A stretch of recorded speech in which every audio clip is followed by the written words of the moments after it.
Sachal news net work کی videos میں خوش آمدید۔ ناظرین، ویڈیو سے متعلق اپنی قیمتی رائے کا اظہار کمنٹ باکس میں ضرور کریں اور چینل کو سبسکرائب کریں۔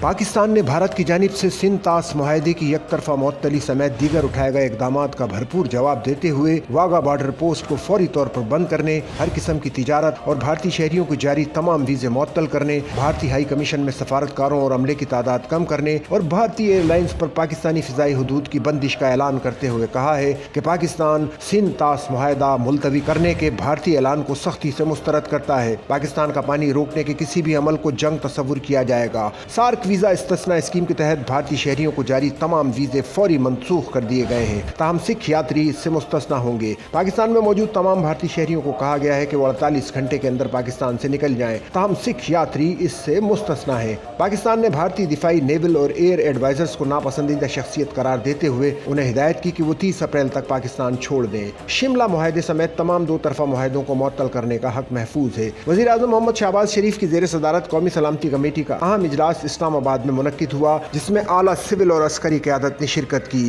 جاری اعلامیے کے مطابق سیاحوں کی جانوں کے ضیاع پر تشویش کا اظہار کرتے ہوئے کمیٹی نے 23 اپریل 2025 کو اعلان کرتا بھارتی اقدامات کا جائزہ لیا اور انہیں یک طرفہ، غیر منصفانہ، سیاسی محرکات پر مبنی، انتہائی غیر ذمہ دارانہ اور غیر قانونی قرار دیا۔ کمیٹی نے صورتحال کے تناظر میں متعدد فیصلے کرتے ہوئے کہا کہ کسی مصدقہ تحقیقات اور قابل تصدیق شواہد کی عدم موجودگی میں پہلگام حملے کو پاکستان سے جوڑنے کی کوشش بے بنیاد اور منطق سے آری ہے۔ پاکستان کی قوم امن کے لیے پرعزم ہے، کسی کو بھی اپنی خود مختاری، سلامتی، وقار اور ناقابل تنسیق حقوق سے تجاوز کرنے کی اجازت نہیں دے گی۔ سندھ طاس معاہدہ ایک بین الاقوامی معاہدہ ہے جس کی ثالثی عالمی بینک نے کی اور اس میں یک طرفہ طور پر معطلی کی کوئی شک نہیں۔ پانی پاکستان کا ایک اہم قومی مفاد ہے جس پر اس کے 24 کروڑ عوام کی زندگی منحصر ہے اور اس کی دستیابی کا ہر قیمت پر تحفظ کیا جائے گا۔ پاکستان کے پانی کے بہاؤ کو روکنے یا اس کا رخ موڑنے کی کوئی بھی کوشش اور زیریں دریا کے حقوق غصب کرنے کو ایک جنگی قدم تصور کیا جائے گا اور قومی طاقت کے مکمل دائرہ کار میں پوری قوت سے جواب دیا جائے گا۔ پاکستان اس وقت بھارت کے ساتھ تمام دو طرفہ معاہدوں کو معطل کرنے کا حق استعمال کرے گا۔